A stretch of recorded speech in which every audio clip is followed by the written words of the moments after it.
In this lesson, I'm going to be showing you a breakdown of the chords in the key of G, the basic guitar chords that you can play thousands of songs with. I'm going to be showing you the chords, as well as the finger placement for each finger on each chord.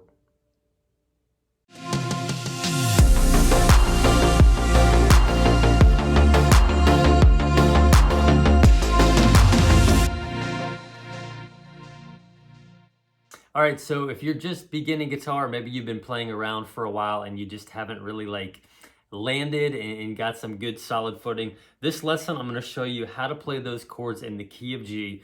These are the beginner chords, the most common chords, the easiest chords to do. So if you look at my YouTube channel, all the videos I've done, I've got video after video with, Maverick City Music, Chris Tomlin, Elevation Worship, Phil Wickham, Bethel Music.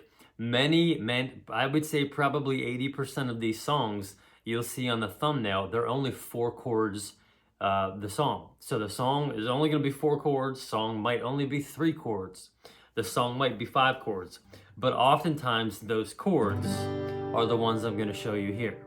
So these are gonna be chords in the key of G.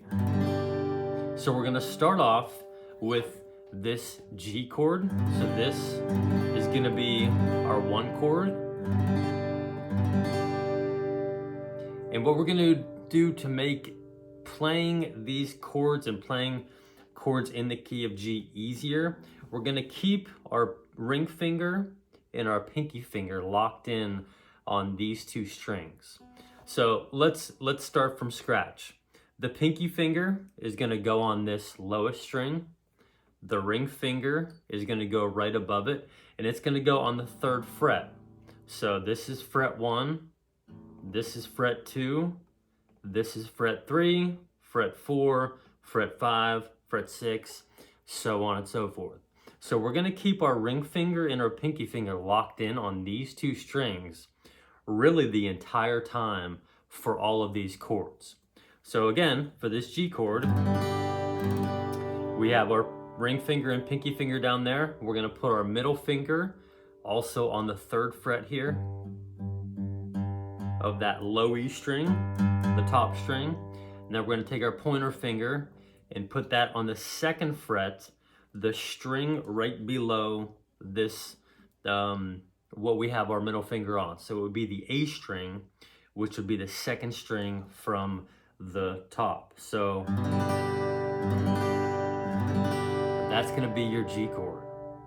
To get to the C chord, the C add 9 chord, gonna be super easy. Keep these 2 fingers locked in. We're just gonna move these 2 down 1 string each. So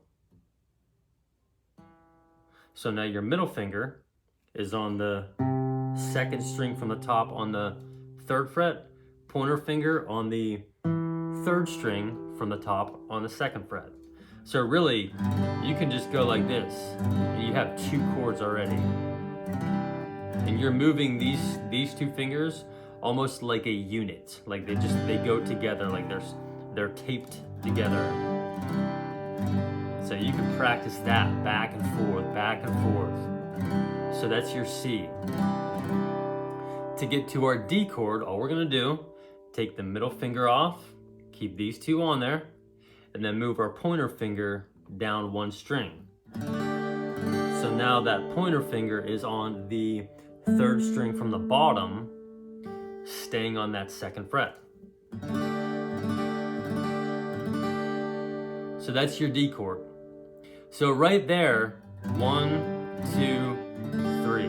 We have 3 chords, and we're really making very little movement with our hands. I'm not having you flip up and down and take your entire fingers off each chord and off the strings for each chord. So super simple. G, C, D. The next chord is going to be our E minor. So we're going to do a little bit of a new movement here. We're going to, almost as if we were playing that G chord again, we've got our pointer finger on that 2nd string from the top on the 2nd fret. We're gonna take the middle finger off and we're gonna sneak it over, and you're gonna have to slide that pointer finger over a little bit to get that middle finger onto the 2nd fret on that 3rd string from the top. So you might have been taught this one, but we're just gonna keep that ring finger and that pinky finger locked in there. So C, G, D, E minor.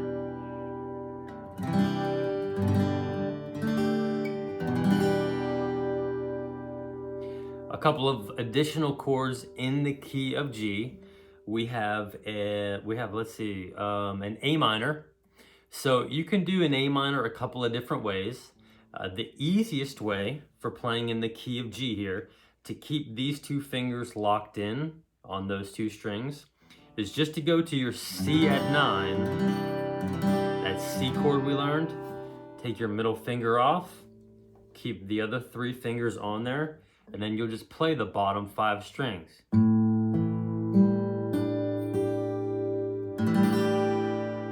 So that's your A minor. You can do this A minor in the key of G. If you wanted to do a different A minor and kind of get this sound here, I think that 7th note there, the A minor 7. So if we wanted to hear that note, but we didn't want to completely take our fingers off of the strings and we wanted to keep a little bit of a foundation here, you can keep your pinky on that high E string. You take your ring finger off and you're gonna have your pointer finger on the 1st fret, 2nd string from the bottom, and then we're gonna have our middle finger on the 3rd string from the top on the 2nd fret. So you could do that for an A minor. That way you could quickly get back to a G chord or an E minor or a C chord. You can also do this, the full-blown A minor 7 if you want to.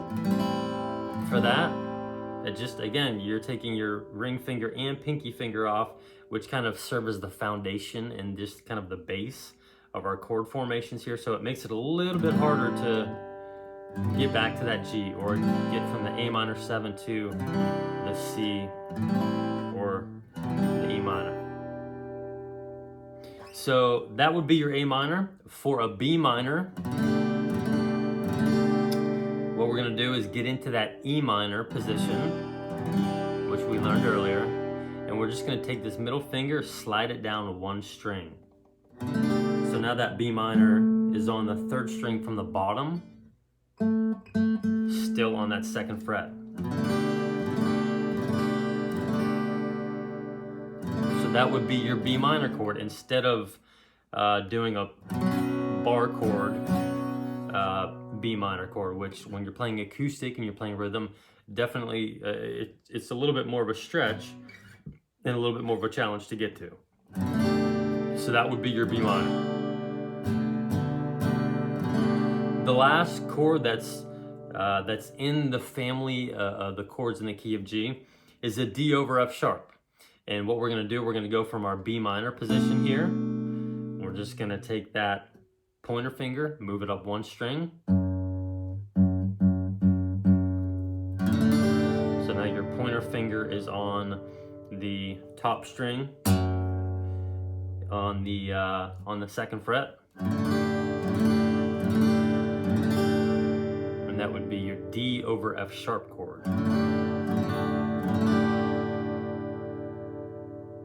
Another chord that we see in the family, the chords in the key of G, is a G over B chord. And that's just gonna be, you're in your G chord position here.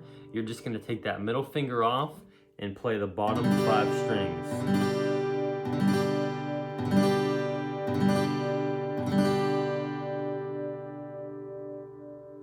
And that would be your G over B. So you got the G chord, the C chord, the D chord, the E minor, the A minor, the B minor, the G over B, and and then the D over F sharp. So those are the chords you're most often gonna see with songs that are in the key of G.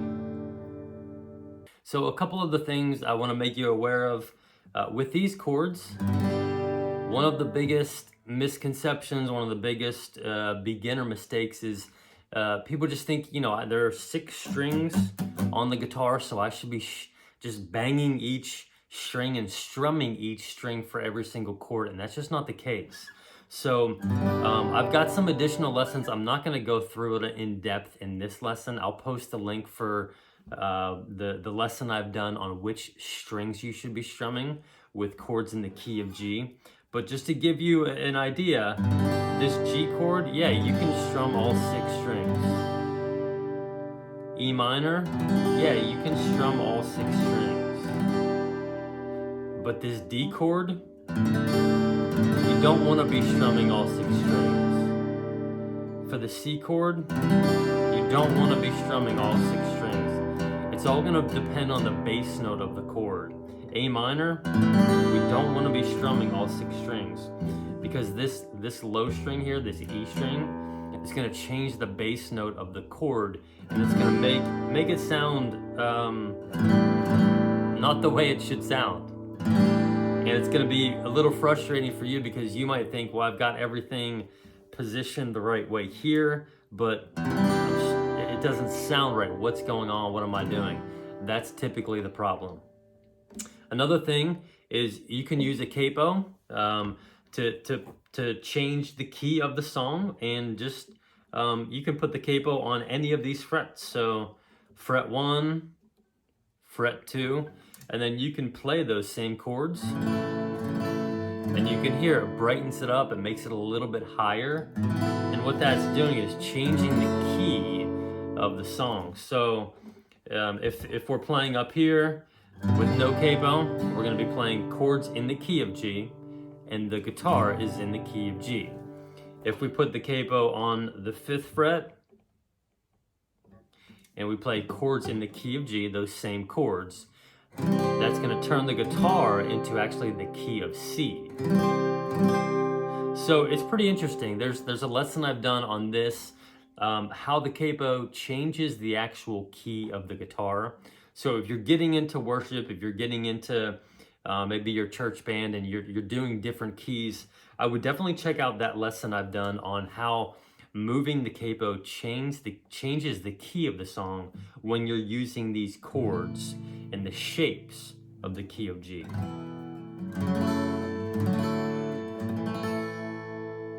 So hopefully this helps you out. Hopefully it gives you a little bit more of a clear idea as to when someone says, we're playing in the key of G, we're playing chords in the key of G, this is what we're talking about here, all those chords I just went over. So I will have on my Patreon page, which I'll link in the description down below, I'll have a printout or a PDF of all the chords that we went over today, the finger placements, kind of what we were doing at the beginning of the lesson, where I had the diagram up on the screen. I'll have a PDF of that on my Patreon page that if you need to print off, you need to download, you can definitely do that. I'll include that link in the description. If you have any questions, as always, leave a comment. Let me know what you're struggling with or what you're confused with. You can always email me. You can message me on Instagram, Facebook, whatever it may be. And I'd love to help you out. So, love you guys. Hope this helps you. We'll see you soon.